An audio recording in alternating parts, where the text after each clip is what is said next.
जय भगवान नारायण। मैं हूं सिकंदर और आप देख रहे हैं हमारा यूट्यूब चैनल टेलीकॉम गुरु सिकंदर कुमार। आज हम बिना डिले किए हुए, बिना देर किए हुए कार्तिक मास महात्म्य कथा अध्याय 11 की ओर आपको लेकर के चलते हैं।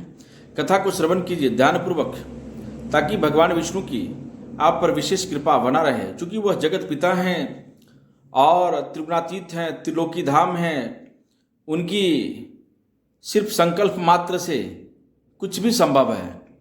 तो भगवान की आराधना कीजिए और ओम नमो नारायण, ओम नमो नारायण, ओम नमो नारायण, ओम नमो नारायण, ओम नमो नारायण का 108 बार जाप कीजिए। प्रभु की आप पर विशेष कृपा बना रहेगा। धन्य हैं आप लोग, धन्य हैं सनातनियों, जिसने इस भूमि पर जन्म लेकर के भगवान के प्रति अपनी आस्था, अपना ज्ञान और अपना संस्कार को जो बनाए रखा, वह अद्भुत है, अद्वितीय है। तो प्रभु के तरफ चलते हैं और हम अध्याय 11 महात्म्य कथा, कार्तिक मास महात्म्य कथा 11 की ओर आगे बढ़ते हैं। तो आगे सुनिए कथा में क्या होता है। एक बार सागर पुत्र जलंधर अपनी पत्नी वृंदा सहित असुरों से सम्मानित हुआ सभा में बैठा था। तभी गुरु शुक्राचार्य का वहां आगमन हुआ। उनके तेज से सभी दिशाएं प्रकाशित हो गई। गुरु शुक्राचार्य को आता देख सागर पुत्र जलंधर ने असुरों सहित उठकर बड़े आदर से उन्हें प्रणाम किया। गुरु शुक्राचार्य ने उन सबको आशीर्वाद दिया। फिर जलंधर ने उन्हें एक दिव्य आसन पर बैठाकर स्वयं भी आसन ग्रहण किया। फिर सागर पुत्र जलंधर ने उन्हें विनम्रता पूर्वक पूछा, हे गुरुदेव, आप हमें यह बताने की कृपा करें कि राहु का सिर किसने काटा था। इस पर दैत्य गुरु शुक्राचार्य ने विरोचन पुत्र हिरण्यकश्यपु और उसके धर्मात्मा पौत्र का परिचय देकर देवताओं और असुरों द्वारा समुद्र मंथन की कथा संक्षेप में सुनाते हुए बताया कि जब समुद्र में अमृत निकला तो उस समय देवरूप बनाकर राहु भी अपने पीने बैठ गया। राहु भी जो था ना, वह अमृत को पीने के लिए बैठ गया। इस पर इंद्र के पक्षपाती भगवान विष्णु ने राहु का सिर काट डाला। यह कौन बता रहे हैं? यह बता रहे हैं ये राक्षसों के गुरु शुक्राचार्य जी महाराज जलंधर को बता रहे हैं, कहानी बता रहे हैं। अपने गुरु के मुख से इस प्रकार के वचन सुनकर जलंधर की क्रोध की सीमा ना रही। उसके नेत्र लाल हो गए। फिर उसने अपने दशमर नामक दूत को बुलाया और उसे शुक्राचार्य द्वारा सुनाया गया वृतांत सुनाया। तत्पश्चात उसने दशमर को आज्ञा दी कि तुम शीघ्र ही इंद्रपुरी में जाकर इंद्र को मेरी शरण में लाओ। दशमर जलंधर का बहुत बड़ा आज्ञाकारी व निपुण दूत था। वह जल्द ही इंद्र की सुधर्मा नामक सभा में जा पहुंचा और जलंधर के शब्दों में इंद्र से बोला, हे देवता धाम, तुमने समुद्र का मंथन क्यों किया? मेरे पिता के समस्त रत्नों को क्यों लिया? ऐसा करके तुमने अच्छा नहीं किया।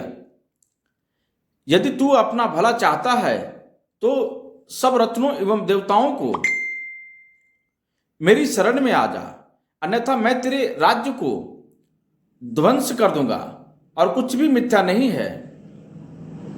इंद्र बहुत विस्मित हुआ और कहने लगा, पहले मेरे भय से सागर ने जब पर्वतों का अपनी कुक्षी में क्यों स्थान दिया? उसने मेरे शत्रु दैत्यों की रक्षा क्यों की? इस कारण मैंने उसके सब रत्न हरण किए। मेरे द्रोही सुखी नहीं रह सकता, इसमें संदेह नहीं। इंद्र की ऐसी बात सुनकर दूत शीघ्र ही जलंधर के पास आया और सब बातें कह सुनाई। उसे सुनते ही दैत्य मारे क्रोध के अपने ओष्ठ फड़फड़ाने लगे और देवताओं पर विजय प्राप्त करने के लिए उसने उद्योग आरंभ किया। फिर तो सब दिशाओं पाताल से करोड़ों करोड़ दैत्य उसके पास आने लगे। शुंभ निशुंभ आदि करोड़ों सेनापतियों के साथ जलंधर इंद्र से युद्ध करने लगा। शीघ्र ही इंद्र के नंदन वन में अपनी सेना उतार दी। वीरों की शंख ध्वनि और गर्जना से इंद्रपुरी गूंज उठी। अमरावती छोड़ देवता उससे युद्ध करने चले। भयानक मारकट हुई। असुरों के गुरु शुक्र अपने मृत्यु संजीवनी विद्या से देवगुरु बृहस्पति द्रोणागिरी से औषधि लाकर जिलाते रहे। इस प्रकार जलंधर ने क्रुद्ध होकर कहा कि मेरे हाथ से मरे हुए देवता जी कैसे जाते हैं? जिलाने वाली विद्या तो आपके पास है।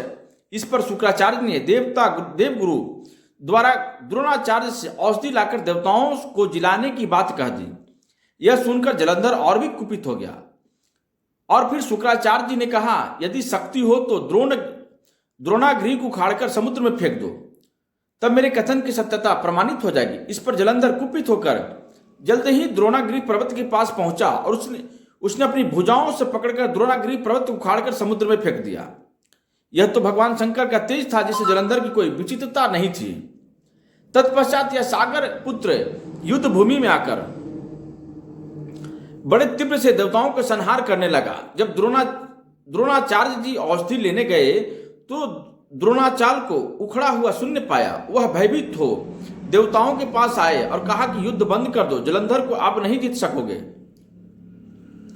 पहले इंद्र जी ने शिव जी का अपमान किया था। यह सुन सेवता युद्ध में जय की आशा त्याग कर इधर उधर भागने लगे। सिंधु सुत निर्भय हो अमरावती में घुस गया। इंद्र आदि सब देवताओं ने गुफाओं में शरण ली। तो ये जो कथा थी, यह कथा थी कार्तिक मास महात्म्य कथा अध्याय 4। आगे अध्याय 12 में मैं इस कथा को निरंतर करूंगा। तब तक मैं आप सभी विष्णु भक्तों से मेरी विनम्र निवेदन होगी कि अपने मन में शांति, वाणी में संयम निश्चित तौर पर रखें और लोगों के कल्याण में अपनी भूमिका को महत्ता दें। बहुत बहुत धन्यवाद। आप मुझे सुन रहे थे, मैं हूं सिकंदर कुमार। और यदि यह वीडियो आप मुझे फेसबुक पर देख रहे हैं तो आप मुझे फॉलो करें, और यूट्यूब पे देख रहे हैं तो हमारे चैनल को लाइक कीजिए, सब्सक्राइब कीजिए और शेयर कीजिए। बहुत बहुत धन्यवाद। जय जय श्री राम। अरे खुद को ईश्वर कहते हो तो जल्दी अपना नाम बताओ। खुद को ईश्वर कहते हो तो जल्दी अपना नाम बताओ। इतना सुनते ही माधव का धीरज पूरा डोल गया। 3 लोक का स्वामी फिर बेहद गुस्से में बोल गया, अरे कान खोलकर सुनो पार्थ, मैं ही त्रेता का राम हूं। कान खोलकर सुनो पार्थ, मैं ही त्रेता का राम हूँ। कृष्ण मुझे सब कहते हैं, मैं द्वापर का घनश्याम हूँ। रूप कभी नारी का रखकर मैं ही केस बदलता हूँ। धर्म बचाने की खातिर मैं अनगिन वेश बदलता हूँ। विष्णु जी का दशम रूप में परशुराम मत वाला हूँ। नाग कालिया के फन पे मैं मर्दन करने वाला हूँ। बाकासुर और महिषासुर को मैंने जिंदा गाड़ दिया। बाकासुर और महिषासुर को मैंने जिंदा गाड़ दिया। नरसिंह बनकर धर्म की खातिर हिरण्याकश्यप फाड़ दिया।